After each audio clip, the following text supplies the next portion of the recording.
Marhaba. Hello, everyone. Welcome to our public program. It is actually my honor today to introduce our first panel for this evening, and in specific, somebody who is very special to us, but also generally in the art world, and that is art patron Maja Hoffman, who is the founder and president of Luma Foundation, along with Vassilis Oikonomopoulos, the director of the exhibitions and programs of Luma Art, with Dr. Alia Al-Senussi, who will then discuss the opening of Luma Art and the necessity of supporting the arts. Thank you.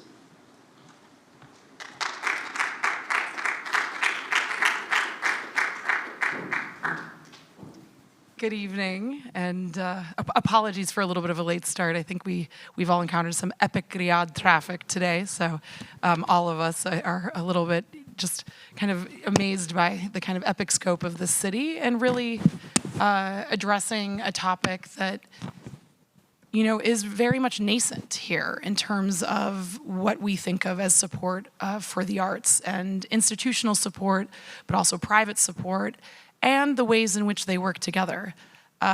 We have Mrs. Maja Hoffman here with us, kind of legendary and for me really one of my living idols and somebody I admire very much.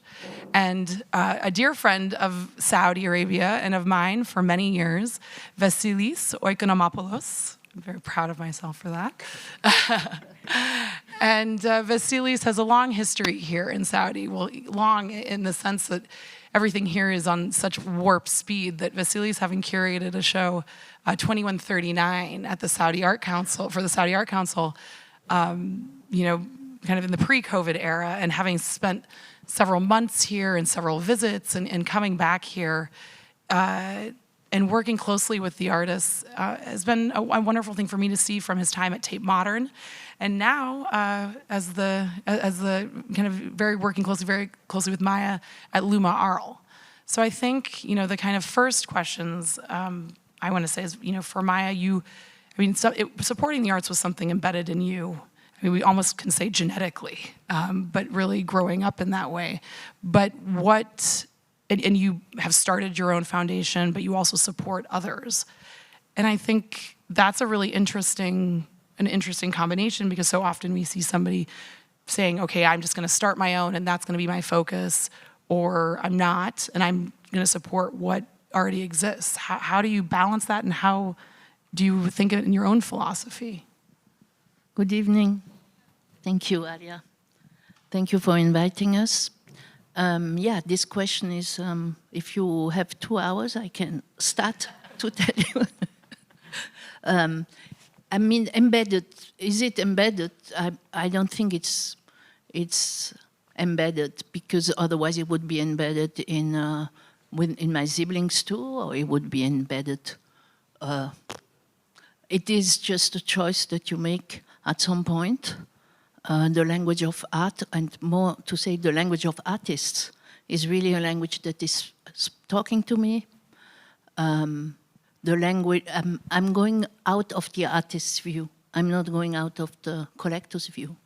So it is a hard question for me to answer. What do we see here?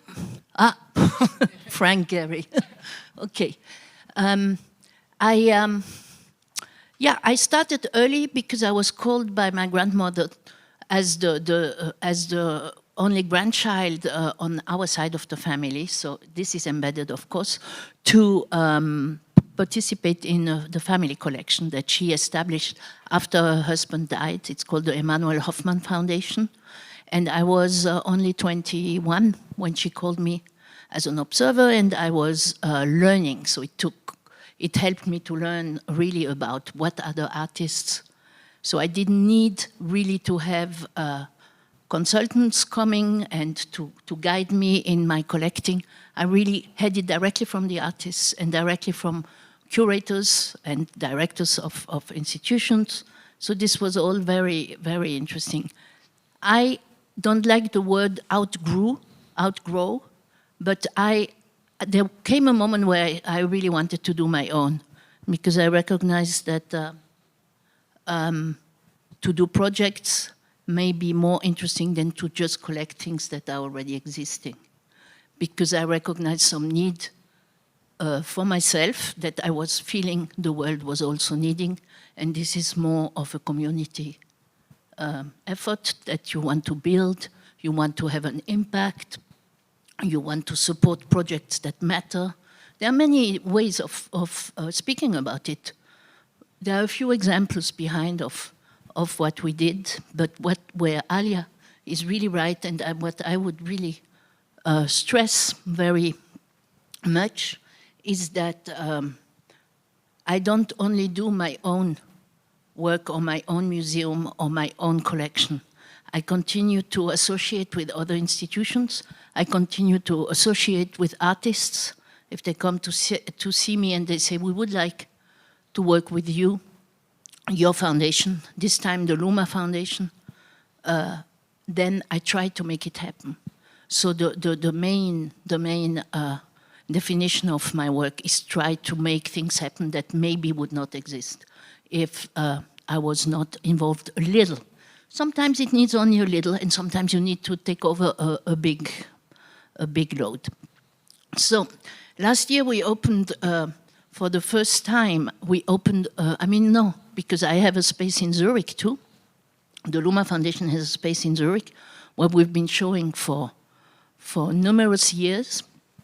We also have this Biennale that I do with Neville Wakefield, who is now with Desert X, and Olympia Gehry. We are the three of us, we are the founders of this in situ land art pieces that we install in the Swiss Alps.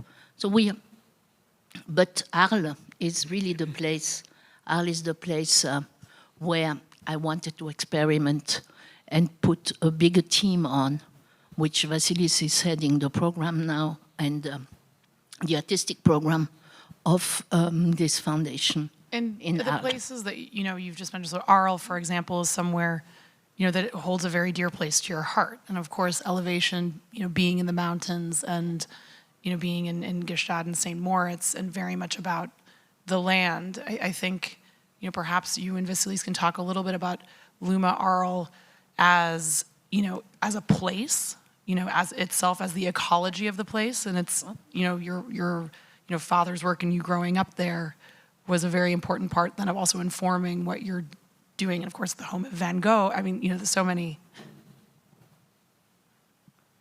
So I grew up in Arles, and this A magical place, really.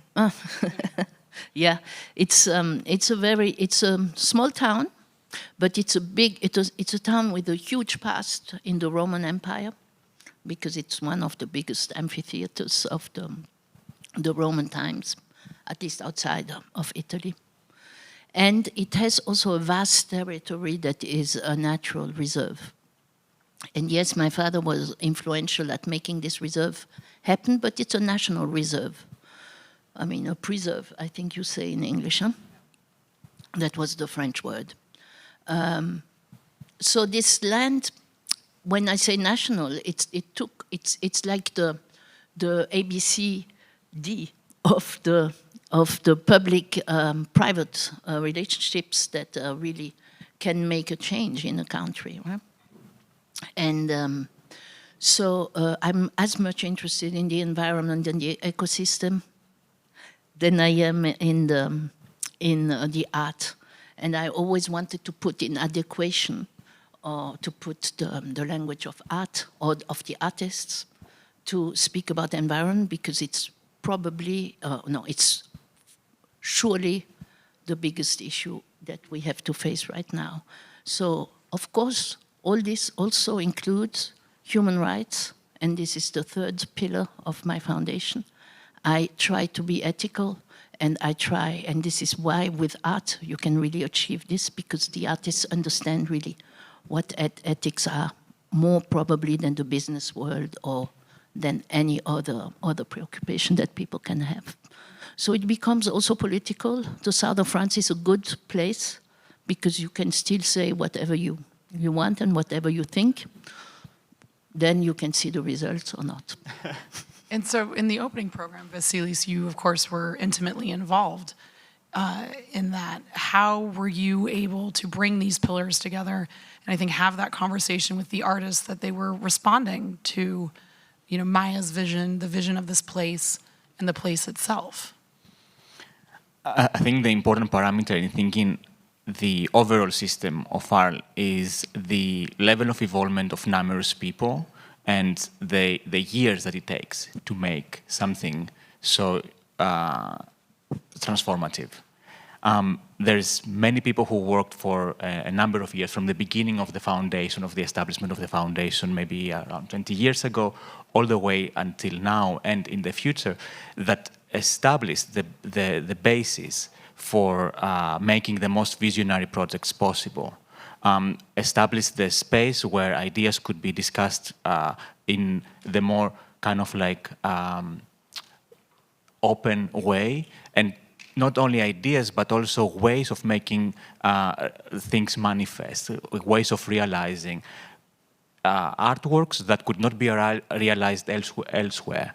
And this is something which is really key in Luma's thinking, that to support and to make possible the ideas and the concepts and the visions of artists that cannot be made possible elsewhere, somewhere else.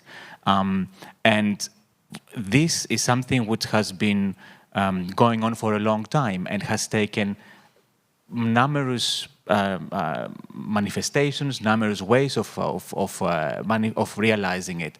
I think the most important is that it is grown organically out of the desire to create something in a place that can make a difference. And what I mean with this is also the fact that from my approach, from my perspective, I saw that with my involvement at Luma, that there was a conception and a perception at some point in time that things do not only happen in big cities, things do not only happen in the big metropolises, and particularly seeing how things have evolved during the pandemic the last couple of years, the renewed sense of meaning that the outside of the big cities is. Well, maybe not even just outside of the big city. I mean, as we know, and we were just saying, we're in a huge metropolis here in Riyadh, but in many ways it's considered, it's outside the center in terms of the art or cultural world, but yet rapidly moving into that.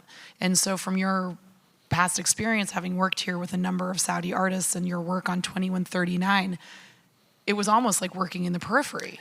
Yeah, yes and no, because what had surprised me from the beginning with the work of Saudi artists here is that there is a generation of extremely international artists who had the opportunity either because of like a family background or from support from the state to travel and to study abroad. So they were extremely open to new thinking, to new ideas, and they're very young with a lot of energy to do things. So when they're back in Saudi, they explore the possibilities of how to make things happen. And sometimes, very often, even some of the restrictions are positive because they allow things to happen in ways that would not be happening elsewhere. So I think all these machinations and all the negotiations are extremely important because it gives a uniqueness to what the final outcome is. And I think this is what, for me, is important to think about supporting everything which is unique and allowing it to happen in ways that would not be happening elsewhere, but with the possibility of really injecting fresh thinking into the overall system. I mean, in many ways, that idea of the support for those young Saudi artists, it also, with, let's say, very few strings attached. So this government system that existed with the scholarship program, it didn't dictate what subject you studied or where you studied. It was actually just going abroad to study. So just what Maja was saying in terms of the ability to just give people the freedom, like you trust them, you trust an institution, or you trust that curator, or you trust that artist. You don't dictate to them what they should be doing. No, but you choose your partner. Yes, exactly. Very much. So how is it you choose your partners? Well, I mean, you stay attuned to what the needs are, I would say, what the world is, and some people want to build this with you, and that's that's the best of cases, isn't it? There is so much to do. That's really what I mean. There's so much to do. We're coming out of this crisis time, and we are not completely coming out, probably. I don't know. I'm not a prophet. There's 50% chances that next winter we have another wave. But we can, in the way we are organized and the way we work, and I guess also this biennial can show that too, we can stay active and we can do things that we think are bringing a constructive and are bringing the world further. Yeah. Very true. I mean, in the sense of, us walking in here into the Diriyah Biennale, seeing a cinema. I mean, Vassilis, would you have imagined that when you were here? I'm amazed that there's cinemas, because there was never the possibility of going to the cinema here. And it's just, it's important that these outlets exist. It's very, very important that every art form becomes possible and it creates new publics as well. Absolutely, yeah. But now the cinemas come out at a moment where the rest of the world wants to stay home and watch Netflix. Watch Netflix in their beds, probably, or in their yeah. So we'll see. Are the cinemas full? Yes, extremely. Yeah. I want to go to the cinema too, but I haven't gone in quite a while. Yeah. So in terms of, kind of iconic moments, I mean, the opening of Luma last summer, I think for me was a really important moment. It was, again, of course, about COVID, but also about realizing a vision. Well, thank you.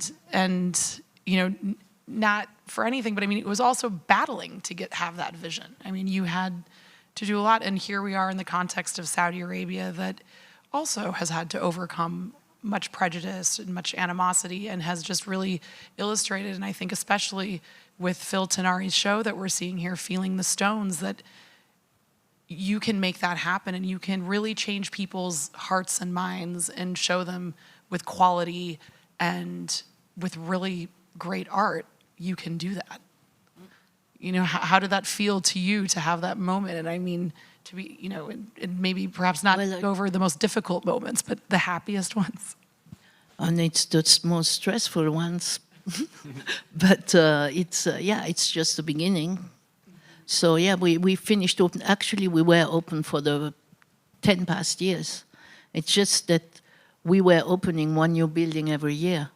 So the build-up of a campus like we did, and embedding into a region locally, and then what we still have to work on a lot is the digital outreach that we can have towards the end, towards the rest of the world, because actually it's very good to be anchored locally, but you also need to spread some news and to use it internationally, and this is what we are going to work on this year. So it felt good, to open, but every year we had to open a new building, and for me, every project has more or less the same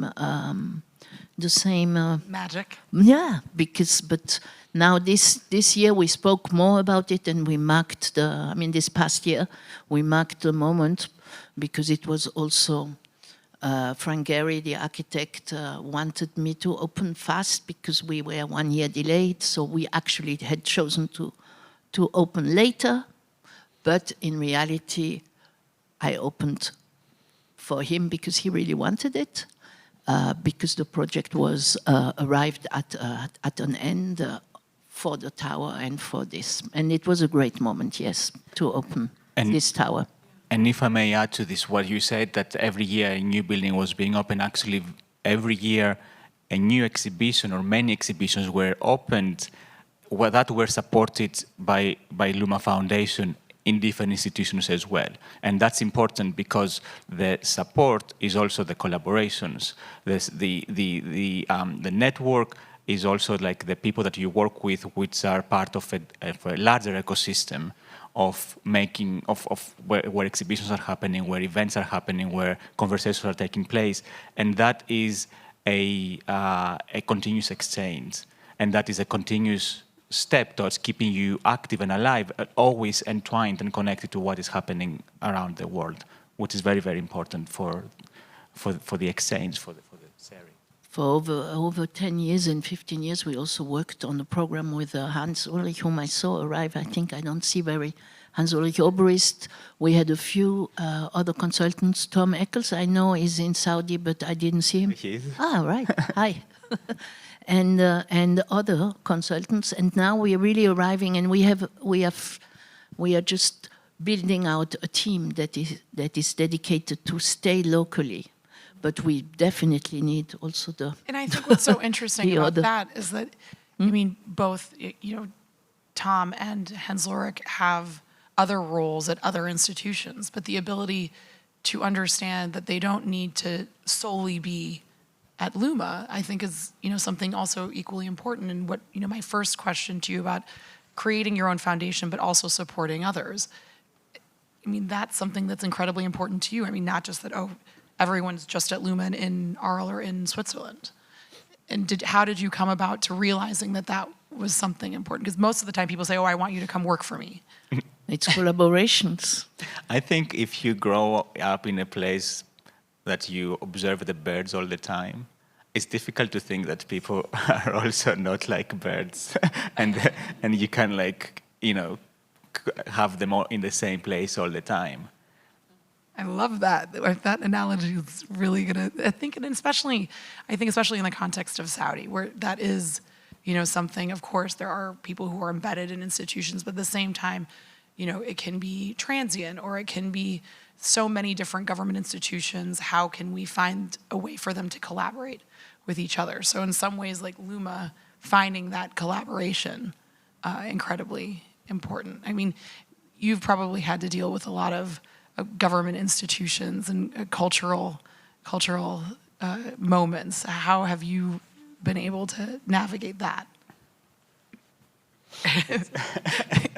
Still. It's never only one-sided. There's always a give and take that needs to happen. I had a lot of things I wanted to tell you, but I'm a little out of my.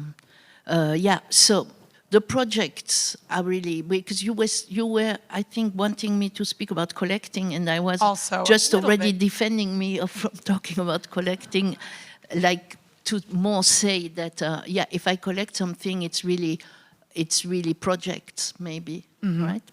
And these projects have some have a long lead time, and they stay alive for a long time, and they should also, like when you have children, they should be able to stand on their own feet. So that's really what I am looking at right now. They should also give back. They should earn their own proceeds so that they can continue. So it's not only supporting. No, you support up to a certain point, and then you see things grow, and that's really very interesting. And then also. There is something which is very interesting to me and also very important, I think, to mention here. Particularly in relationship to the Parc des Ateliers, which is the campus of Luma in Arles, the buildings that are hosting the exhibition spaces are also connected via a park with a newly kind of like landscaped garden. And this is also very important because again, in the form of an analogy, the garden is something that you create and then it grows to surprise you. It grows to also become home to many species. It grows to change. It changes with the seasons. So it's just this kind of like a continuous set of possibilities. And this is something which is important to mention in relationship to Luma.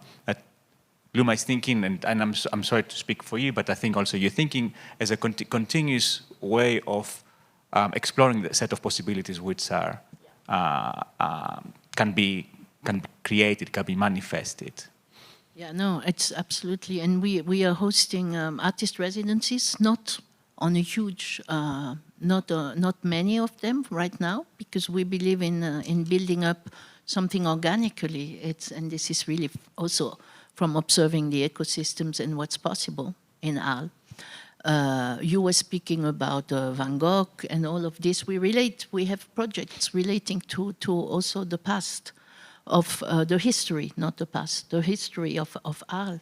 And the fact of having residents artist residence or writer residence, it could also be a curator in residence, is really, really key, because this is preparing tomorrow, right? And so we are also now wanting, and that's where I got stuck before, we are also wanting to create a more educational place, or an academy, or a college, or whatever. And we work with different people now in order to set up a program, because that's really what I want to do at this point in my life.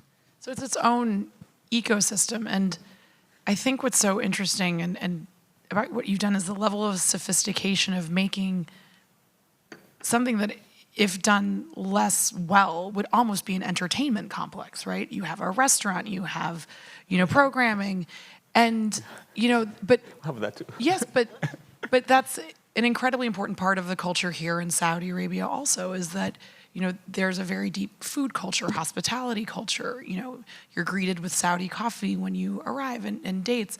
You have a cafe that's, also a big part of it. So, but yet at the same time, we talk about, certain campuses, art campuses that we see that almost become entertainment and not about the quality of art. So you have these incredible restaurants in Arl and these incredible hotels that are also collaborations with artists, and it doesn't feel tawdry or, it feels extremely, part of the whole experience of visiting you. This is because it happens one step by step.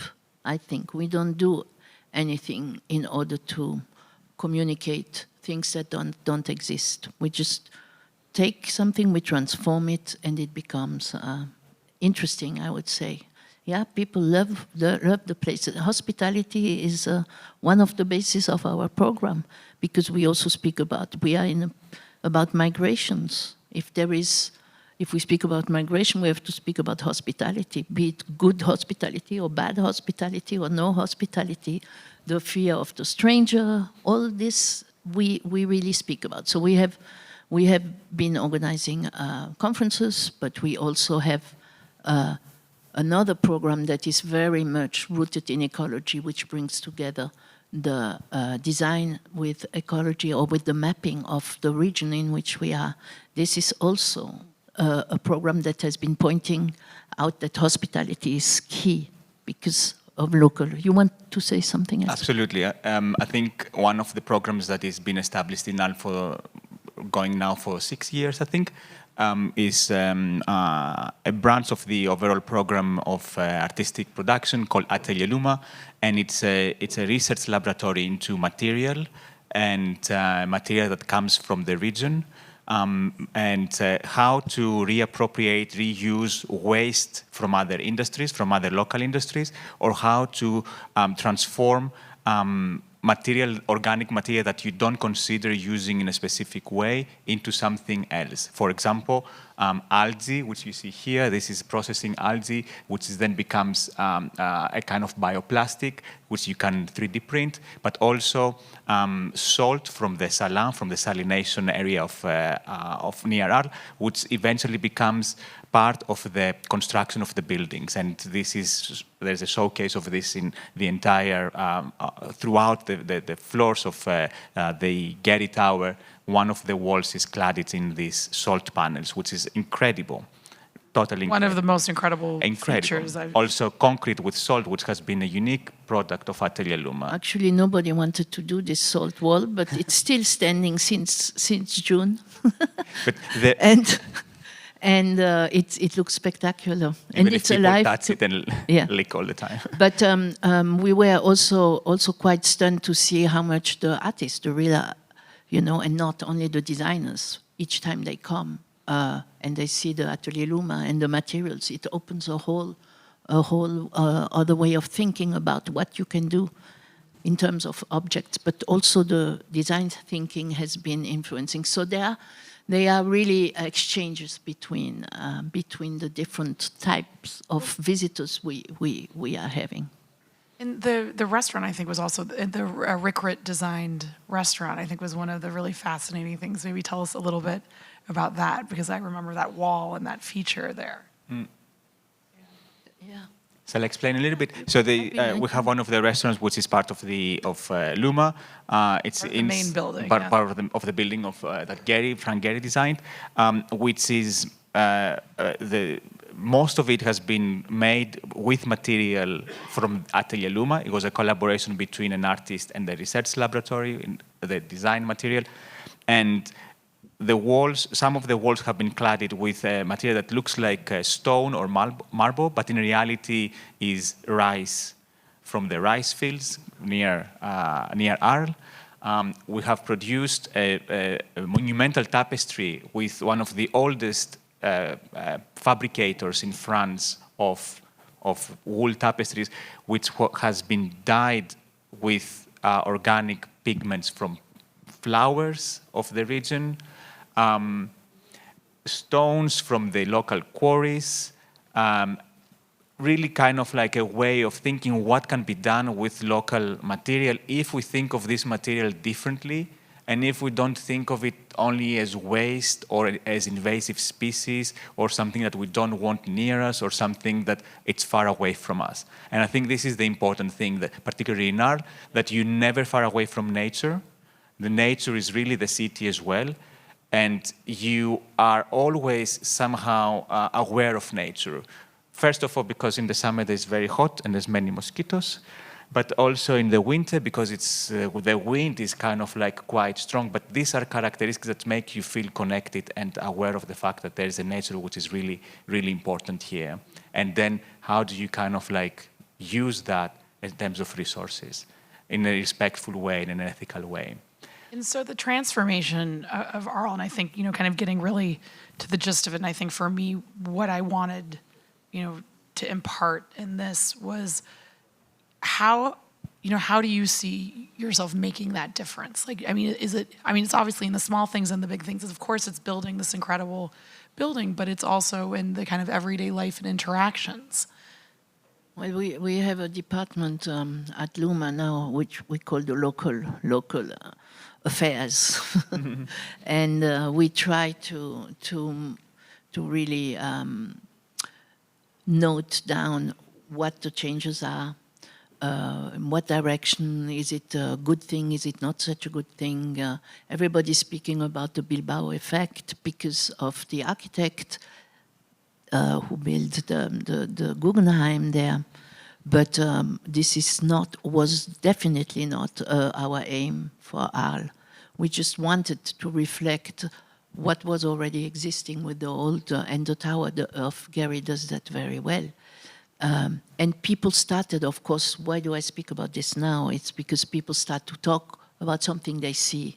And it's true that there was a point where I wanted to attract attention, and this because it was a forlorn small town with a big culture, but not a big culture in terms of art. It has a culture in terms of photography, history, old stones. It has some folkloristic or some, I don't know how some traditions that are very strong. But it did not have any way to connect to contemporary art so much compared to their neighbors. And Paris is always overbearing any other town in France. And I thought it was time to decolonialize this Paris centric. Yeah, absolutely. Yeah. So all of this plays, and I can see that some part of the Arles inhabitants are now really feeling a strong identity than what they used to have only, let's say, 4 or 5 years ago. So it's only to be hoped that it's not going to become a Venice, for instance, with too many visitors, which I have nothing against for Venice. It works because it's been thought like this, but we can attract the people who want to stay there all year round. Arles is a town that was very seasonal.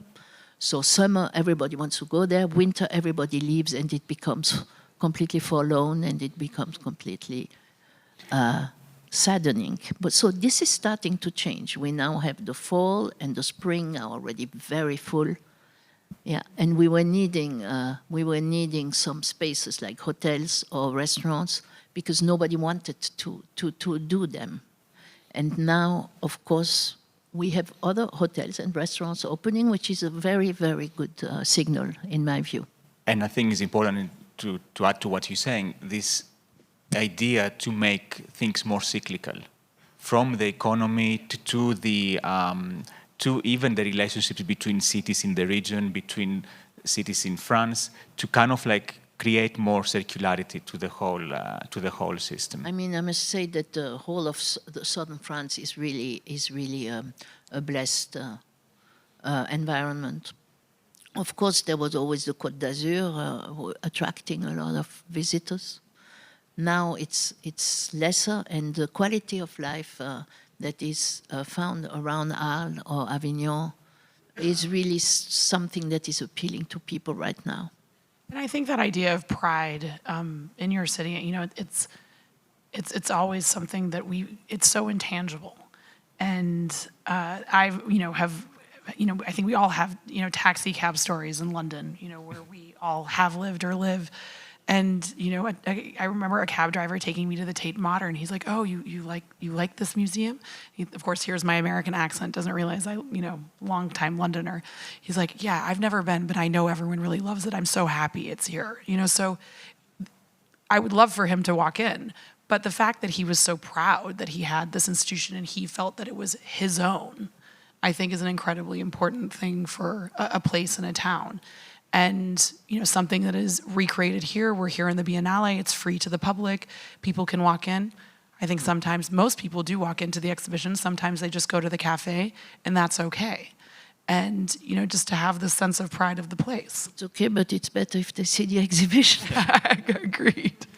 They see the exhibition too, I mean. Yes. Yeah. Definitely. And so these like iconic moments, I mean, you know, Vassilis, you know, tell us maybe about your iconic moment of visiting Arles, or, you know, as somebody who's, you know, a recent visitor there, I mean, do you feel that sense of connection and pride to the place and connection to the town? Being in Arles, you mean? Yes. I mean, Arles for me is home now, so it's just something, I don't see it as a visitor anymore. So I have a completely different relationship to the whole city, to the place. What I feel is the most important is the fact that many people start realizing what the capacities of ideas can be. And what I find the most interesting is that there is many areas of Arles are underprivileged, which is the case in many cities in the world. And I think that the most important is that if throughout Arles, not about any specific area of the city, if one younger person is being affected by something that they see and decide that this is what they want to do in life, either being a professional in the museum world or in institutions or being an artist, then there's always a success. And I think that's something which is important in the sense of like supporting as well, to be able to inspire younger generation to think that this is something that could be also their future and they can be part of it. And that is key, because this is also how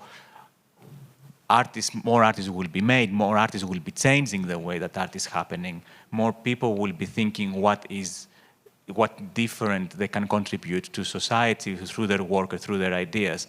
And that can have a massive impact. I think a simple thought can have a massive impact, and very often, you know, the artist's works are simple thoughts that have massive impact in the end. And that's great about art. And I think then, you know, Maja, you were talking about Frank Gehry and that special moment of him coming, and he really wanted that. You know, so many of the conversations that happen here in Saudi Arabia are also really centered around architecture and around the space and the remaking of cities. And, you know, these giga projects working with, you know, for example, Jean Nouvel in Al-Ala. That relationship of you building the museum with Frank Gehry, maybe tell us a little bit about that and how informative that was to the project. I see the reaction. Well, Frank is based in LA, but he knew southern France already, so it was, and he was working also with Louis Vuitton on the museum at the Bois de Boulogne in Paris. The relationship with Frank was really interesting because, as I said before, we kept this project in order to have time to open other projects before, and we continued to work. So Frank was pacing himself. There came a moment where he told me, Maya, you need to open now. And I really listened to him because I actually know him well now, and we work very well together, and with his team, because he has an incredible team. You know, you can look at someone like an old architect, but he's actually holding together a whole team that is very active, and they work in the whole world, and this is super, super interesting. He's presenting me to people who are really in favor of the project. He's like one project. I cannot say that Frank Gehry's project is part of my collection, but maybe a little bit, right? Because this is not the way. I don't really like ownership. I prefer to share. And this is really what I also have been speaking about at other occasions. This is also why I don't really like to be called a curator, because, no, sorry, a collector. If you call me a curator, I would not be against, but the collector. Here I hear the curators like laughing. The curator of a collection, the curator of experiences. How about that? And Vassilis, in terms of, you know, kind of curating shows within the context of this monumental building, I mean, you know, that's also, I think, something actually, in fact, we were talking about today with the Biennale team and with some friends, you know, here from New York, about different shows work in the Guggenheim in New York. Different artists can handle that space, different artists can't, and not for want of the quality of their work.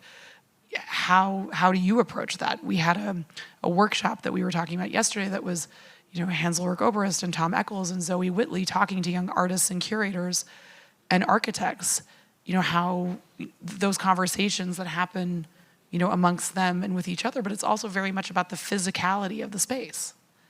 I think in the case of Arlen and in the last few years and in the next exhibitions that are coming up in next year and after, the important thing is the continuous conversations between some of the people that you mentioned earlier who are also here, Hans-Ulrich Oberst and Tom Eccles, because they're pillars of the kind of like history of Luma and the work that we're doing in the future, but also Beatrix Roof, Liam Gillick and Philip Areno, who together with Hans and Tom, they were the core group who established a lot of like processes and ways of working through continuous conversations, through continuous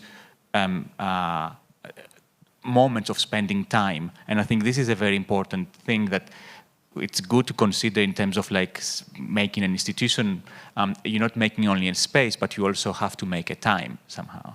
And the moments that have been spent in the off-season, let's say, part of the year in Arles, of extremely long weeks and weekends of people working together to think how to make things possible. Very often to think how... Very much even like adding Mustafa to that misc. I mean, Mustafa, but like I remember the Hard Hat tour was this kind of unbelievable moment. But also to kind of like somehow to very often have a vision for something which you don't really see the space yet. So you work with something which is still living somehow because it's still in the process of being built, it's still in the process of being made. So both the artwork is living and the space is a living thing. So that when they all come together, it's just the most important is that it creates a moment of surprise and fascination. I find it exciting, actually. And this is the most interesting. When so the program is always living somehow. Yeah. Even if you only change one part of the program, it's like all a new program. Yeah. Yeah. Because we also, when we did the opening exhibition, we actually have artists who installed, like you said, Recrit, yeah, who installed permanent commissions, be it outside or be it in Gehry's building. And that's quite, actually, that was quite an adventure because it's a long process and it's a big investment, so to say. But every artist we have been working with was really, really happy to get the opportunity to work like this, instead of only working on a piece that stays on only for 3 months. Absolutely. Yeah. And it's also important the fact that all the people who were part of the teams of making things possible were present and they were there. They were there in the conversations that we need to be there, but also Maja was present as well. And this is extremely important because it's not a figure who's like allowing things to happen. The presence and the giving the time and giving the energy to do it every day, from the beginning of the day to the end of the day, is really what allows things to happen. And if you're thinking, if we go back in the conversation, why support the arts? How do you support the arts? What is important in this kind of like context? I think is the willingness and the need and the desire to give your time to it is something which it's important, and it should not be neglected. That the involvement, the commitment, and the time is key to supporting. In the time and the ability to listen, and it's like, not just dictate, but listen and have that collaboration. It's interesting what you say in terms of the context of building a space while also, installing a space, because that's what very much happened here in Jax and here at the Biennale. And, we opened in December, and the space, still there's, almost still construction left to be done. But to see it, come alive with those works and with, the artists there, how does one, what's the next steps in a way? What do you see happening next? My next step is to go to Alula. And I wanted to ask you, how is it coming there? Asking me? Yes. Yeah, no. Well, I think that, you coming here is that next step, right? And I think seeing this moment of rapid change, no, I agree, is that, you're working also in kind of ancient culture here, even in Riyadh and in Jeddah. We spent a day with artists, and I'm extremely curious. Yes, yeah, and so this is Maya's very first moment here in the kingdom, straight from the airport here. So we have a lot to do, and a lot of visits and meetings and hospitality, which is what Saudi Arabia does very well.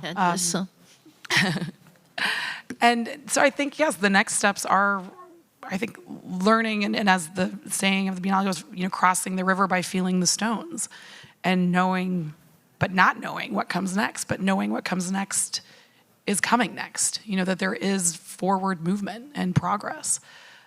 So I think the idea of why support the arts, and why does one feel, yes, we're here in a large city, in a metropolis, but at the same time, not populated with what we see as contemporary art, or what we see as artists, have this ability to have a sense of support. So in terms of also, how a collector, because I know you hate to be called a collector. No, I don't hate anything. I'm quite happy. I like my collection. It's just that I did not focus on the collection, because we also have the family collection, which has a big past. So I am just collecting on the side. So the sense of collecting experiences. But frankly, I was really, if I may, know that we are working on this elevation project. Yes. And I had just a little story with. At the start of Desert X came after the elevation project, and I nearly jumped onto Desert X, but it was just a little too far. Not the jump was too far, but too far. It was just a little too far, even if I was in LA quite often because I was visiting Frank and friends, but in reality, I didn't want to get involved as far as Desert X, which now came to Saudi, and I find it fascinating because it's based on the same ideas to put land art, or to put artist intervention in a secular place in a wonderful desert. Mm-hmm. And the same applies to the Swiss mountains. And this year we open the elevation biennial.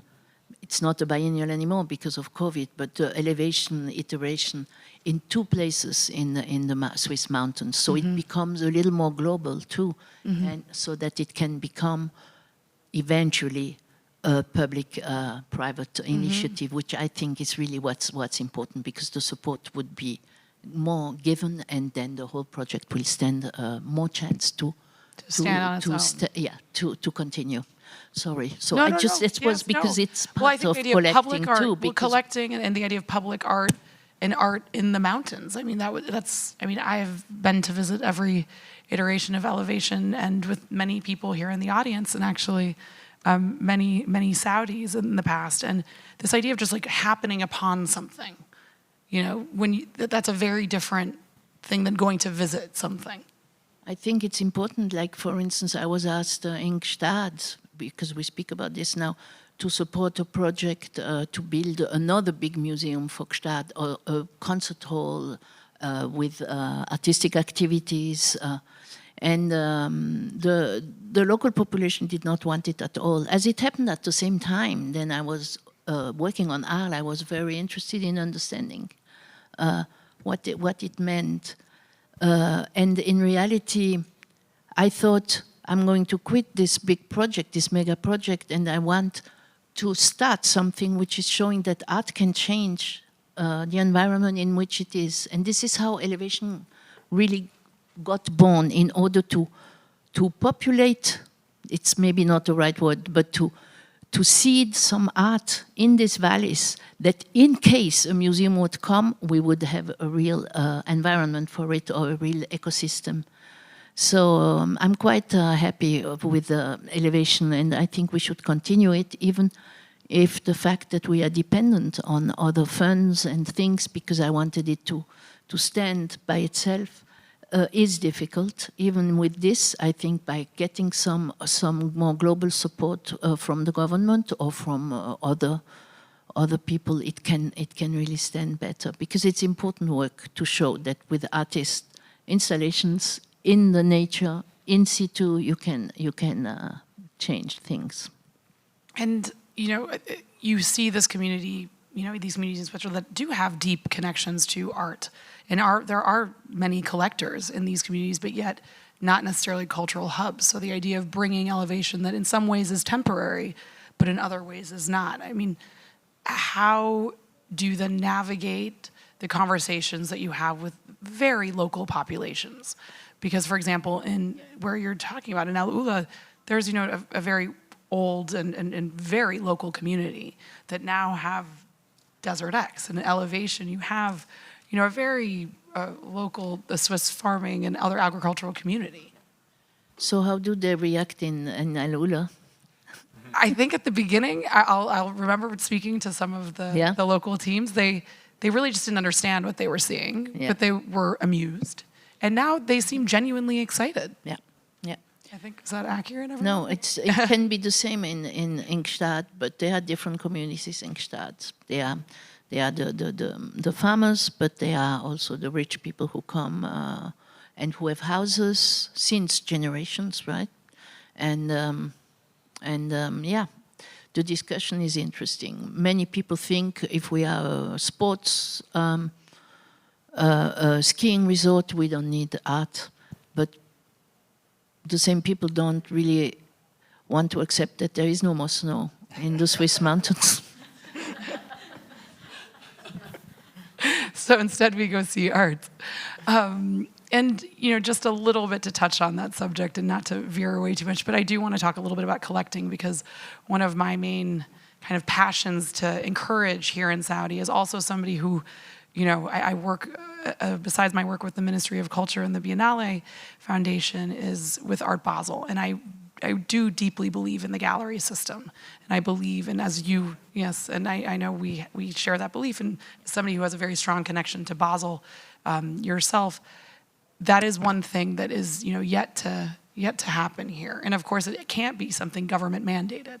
You know, it can't be that, you know, that is there, and there are the artists, but yet you only really have maybe, let's say, 2, maybe 3, if you want to say, of kind of an international galleries that can interact with the international art world, and you have very few collectors.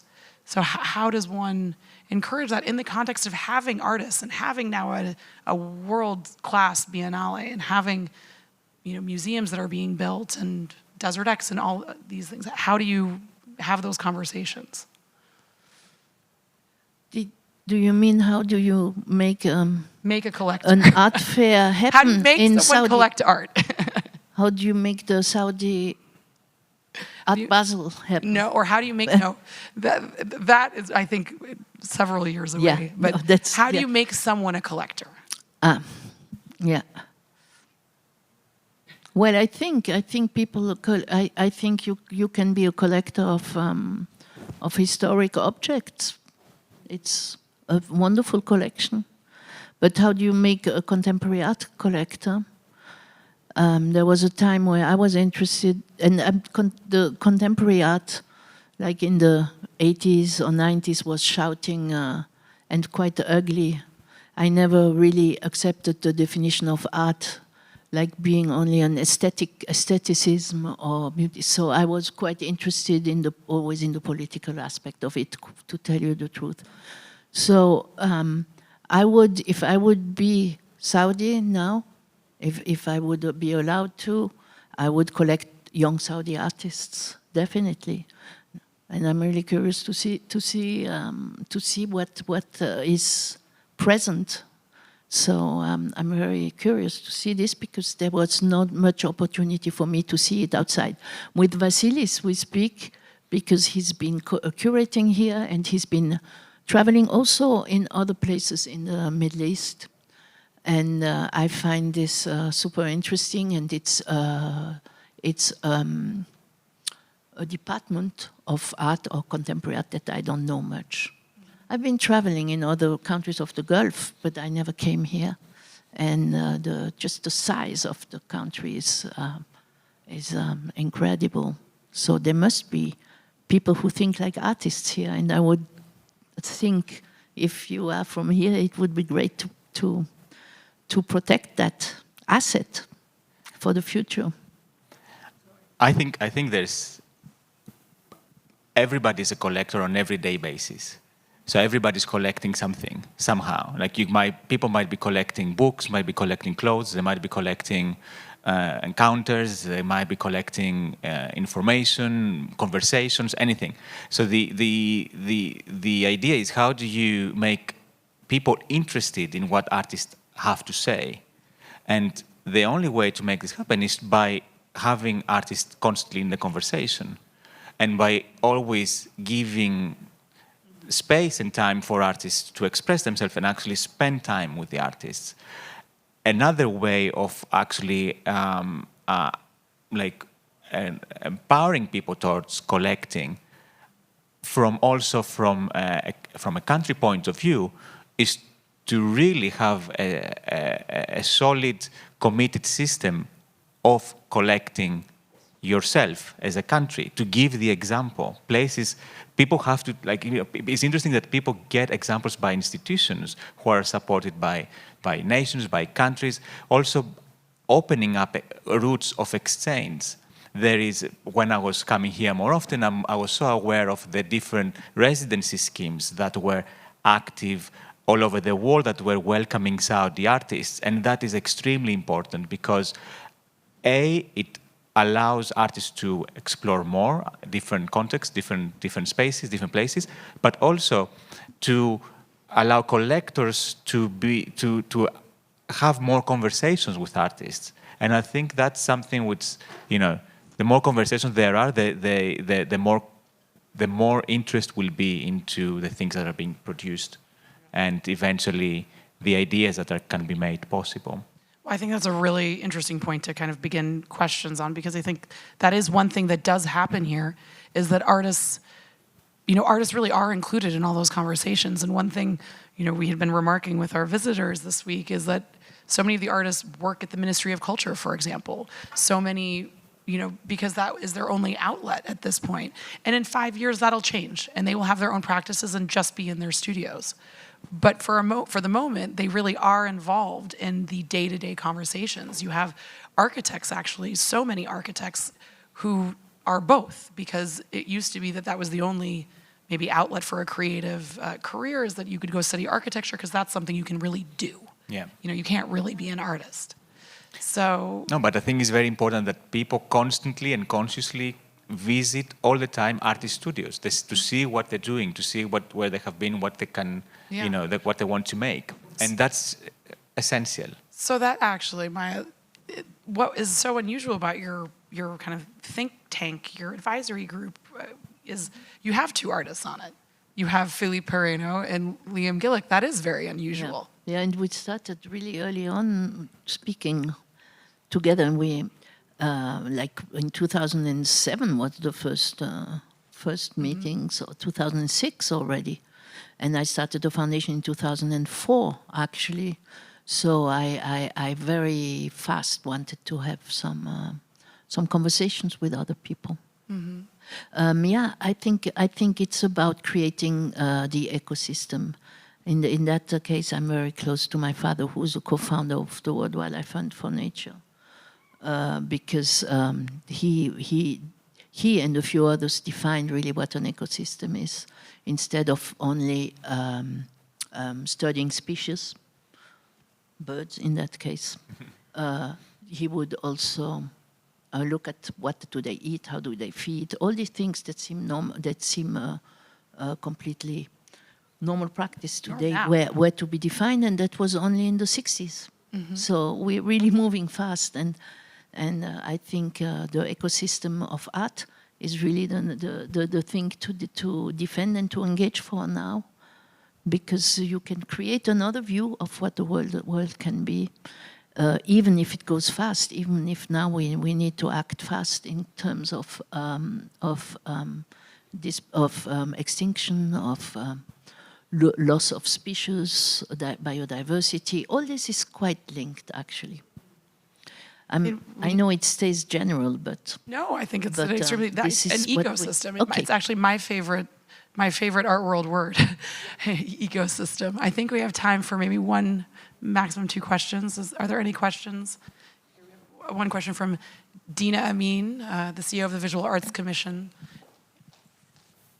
I think one of the questions that maybe a lot of people are asking, especially in Saudi, we have a lot of enthusiasm, a lot of excitement.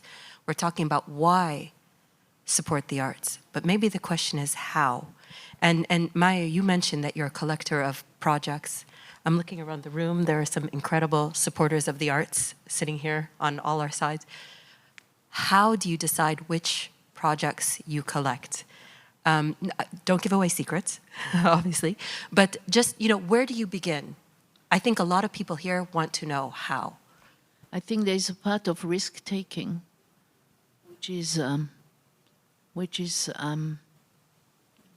necessary, and then of nurturing, which can bring something to fruition. I think there is the seeding, and you have to protect the seed. I think you need to be protective up to a certain point, and then you need to share so it can stand up. That's more or less my criteria, and not be afraid of losing. Thank you so much. We'll be around here in the lobby maybe for a few minutes, and thank you so much for joining us.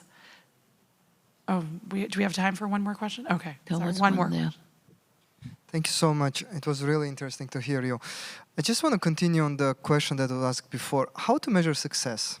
I mean, we do support, but then exactly if we zoom out from the government perspective, from the state perspective, we have different support program, but how to measure it? Do we have really existing metrics that will capture the success, or we need to come up with something else?